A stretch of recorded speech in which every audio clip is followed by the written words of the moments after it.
What's up, everybody? Welcome back to my channel. This video is long overdue.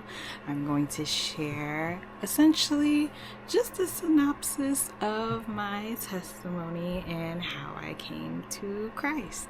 I'm gonna do my best to basically kind of summarize it all up.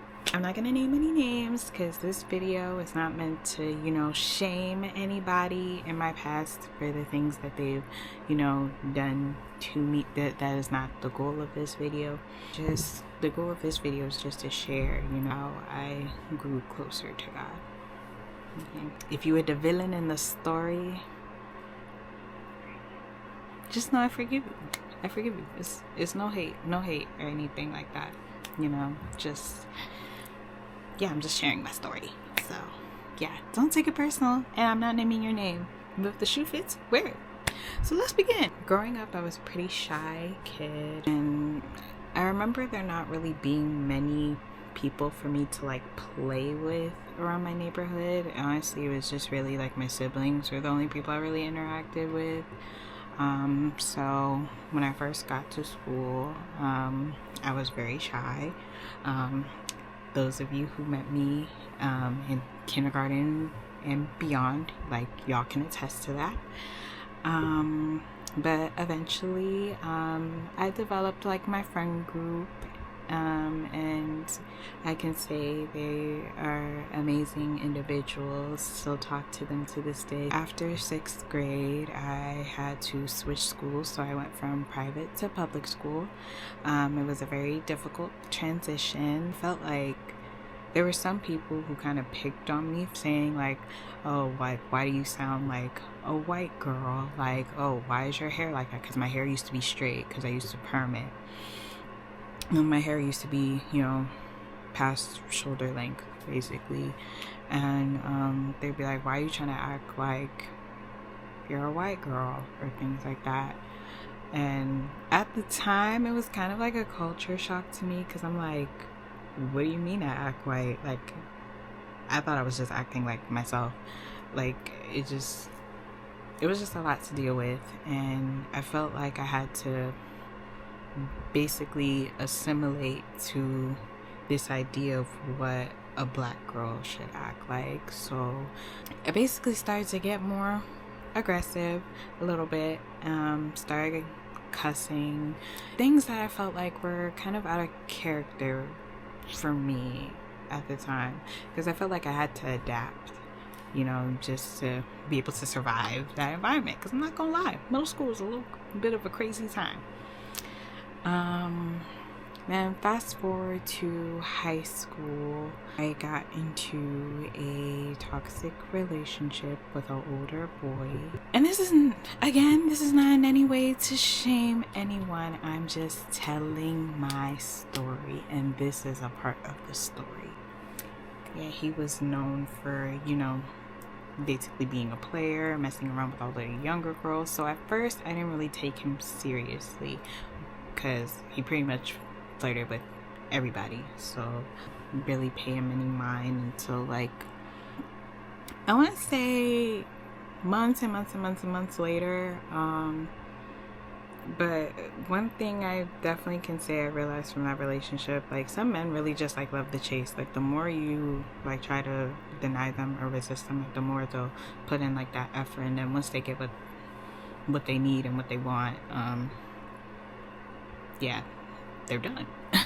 So that's essentially what happened. Finally gave him a chance, and he really put me through the ringer, y'all. Cheated on me left and right. Cheated on me my 16th birthday. Literally crying majority of the day. Literally got into some verbal arguments with some of the girls that he was messing with behind my back. Mind you, we were dealing with each other for about a year or so. Basically the end of my sophomore year, junior year. Just a really bad situation. And there were times where if we would get into arguments, or if I would question him about certain things, what are you doing with this person? Because, you know, and honestly, I can say that he definitely knew that I was very insecure, because I can admit that I was very insecure. Growing up, I did, you know, face some, you know, harsh insults and things like that regarding like my skin color, because it's obvious I am a dark skinned girl, like duh.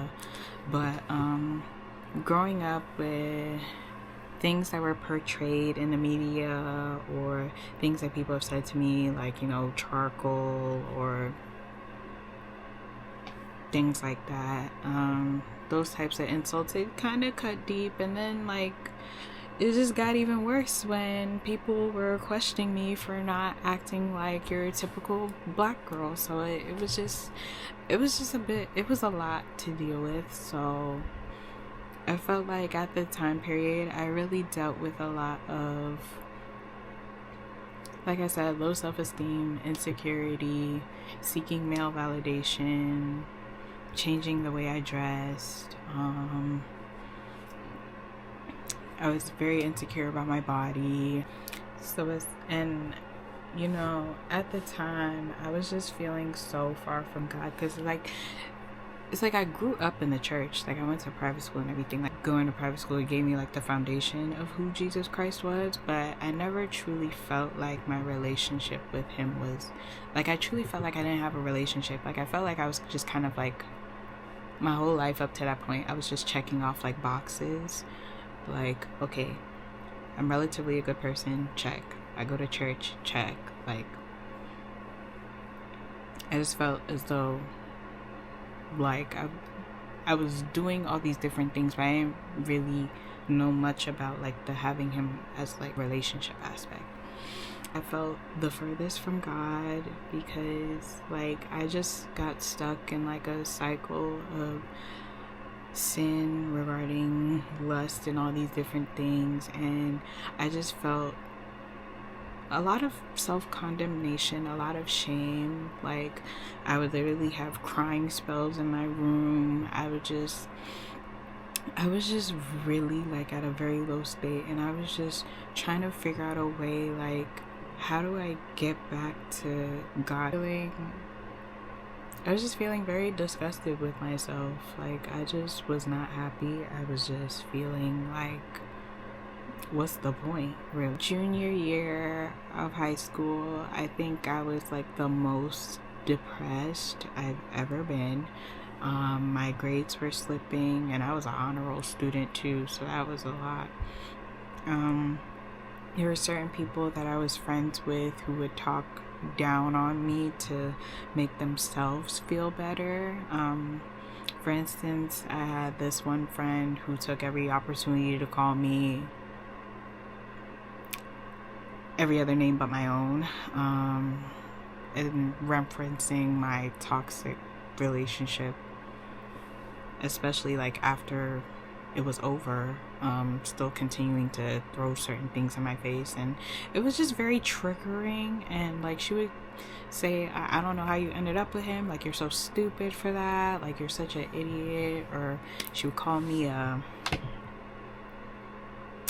HOE.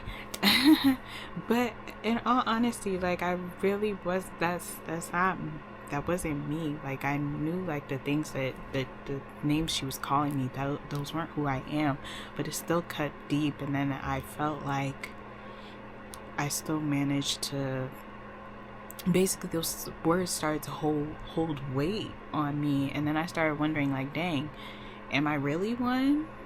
Am I really like that dumb? Am I really like that stupid? And just, you know how like they say there's power in the tongue? That's essentially what it was. Like all the negative things like people were speaking to me, it just started to have like, sorry y'all, the camera was, yeah, it just started to really affect me. And I actually, before I knew it, I was starting to believe all these different things like people were saying about me.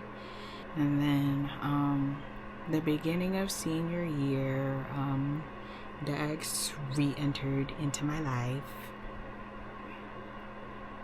Yeah, I know. around my birthday too.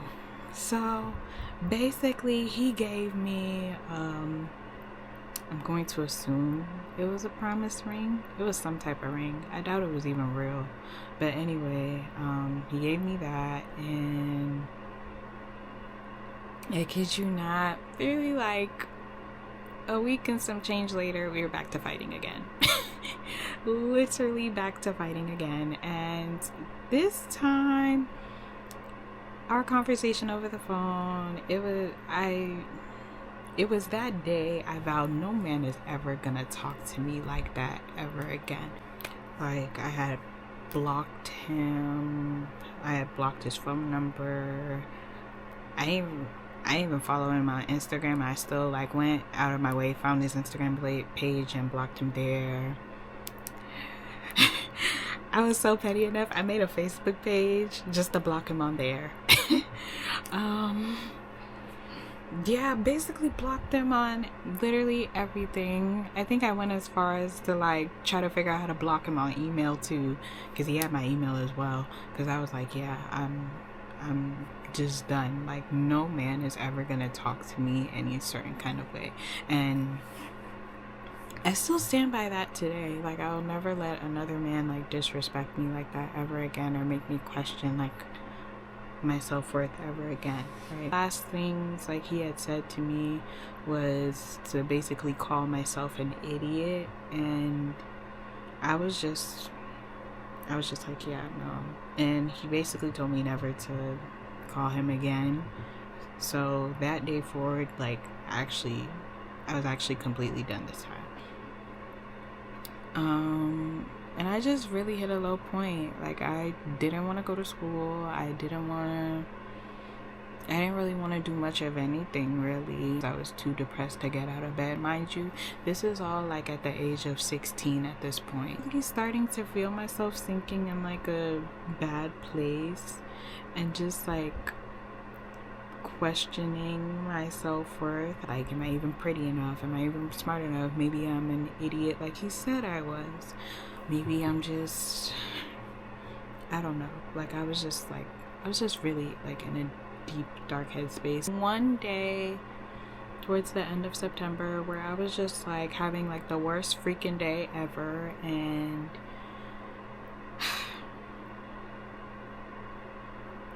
honestly, I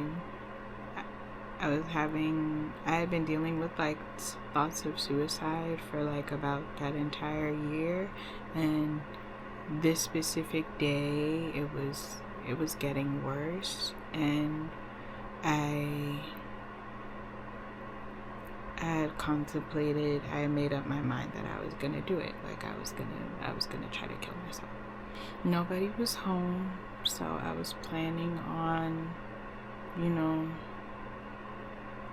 doing it there. I just felt very alone, like I had no one, because around this time my brothers were away like at school, or they were just like doing their own thing, and I just didn't want to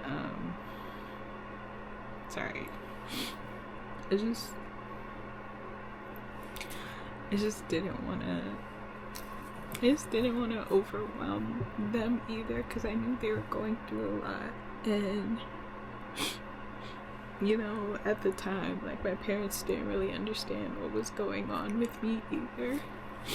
I mean, they had started putting me in therapy for me to talk about it with someone, but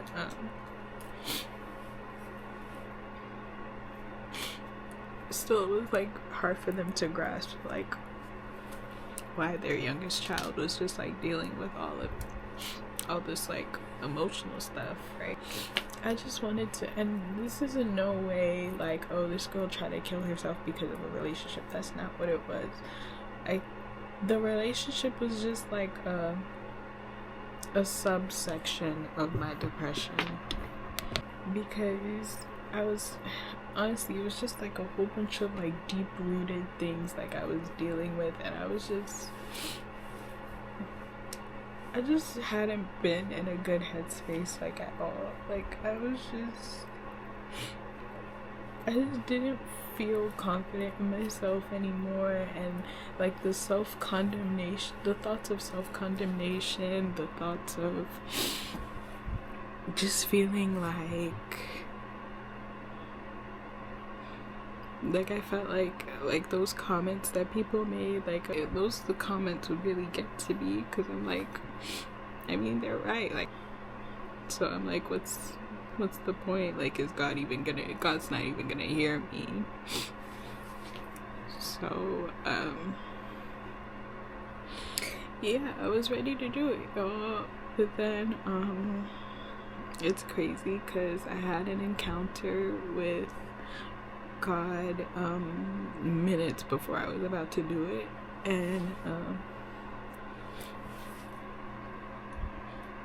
I kid you not, like, it was probably like the most beautiful thing I've ever seen.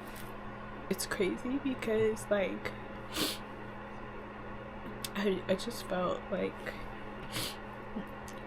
the Holy Spirit telling me, like, just go for a walk. So I did.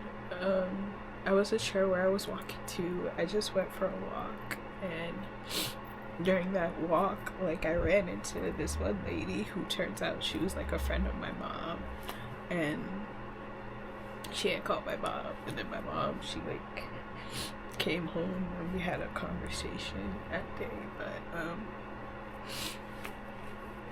yeah, it's just, it was really about to take my life, but then God really like stepped in and he stopped me.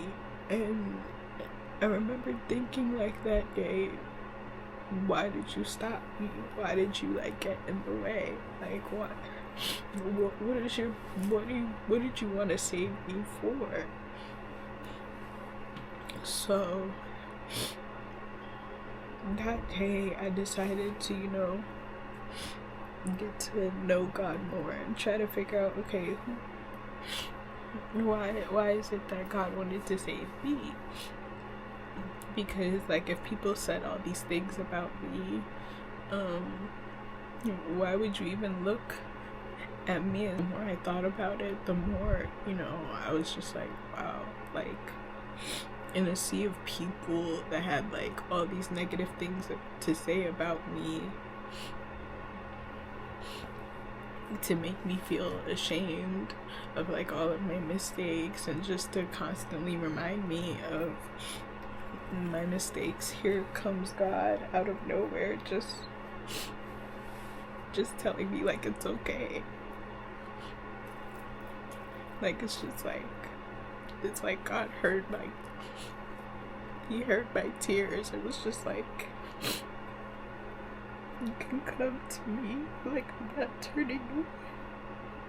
In a sea full of people who thought I was damaged goods and useless, like, God saw me as somebody that can be used for his works. And I just,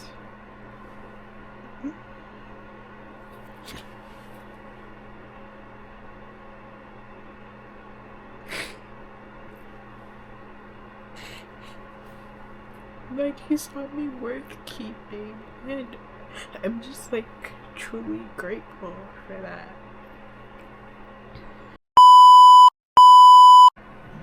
Like, I felt like I was damaged because of like all the things like people would say about me or to my face.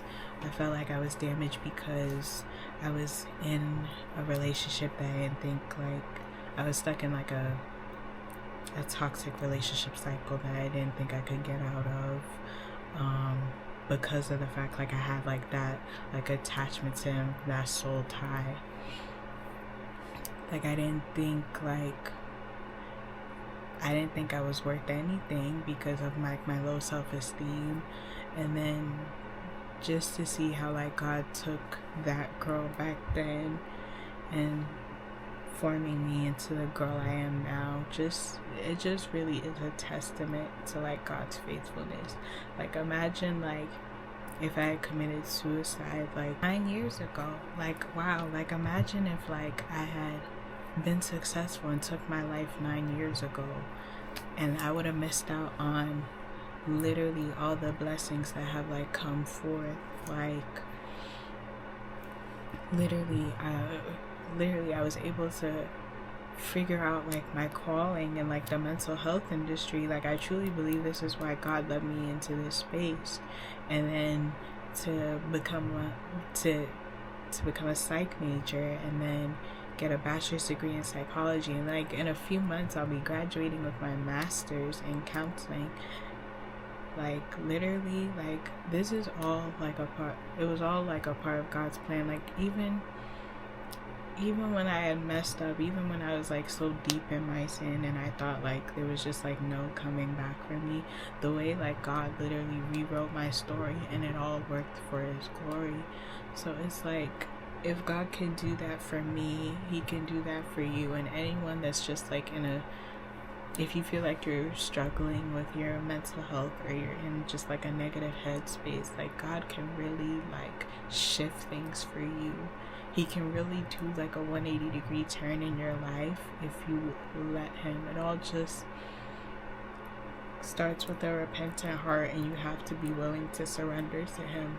I truly pray that you allow God to move in your life today, and just see how he will take you to new heights. But yeah, that's the end of this video.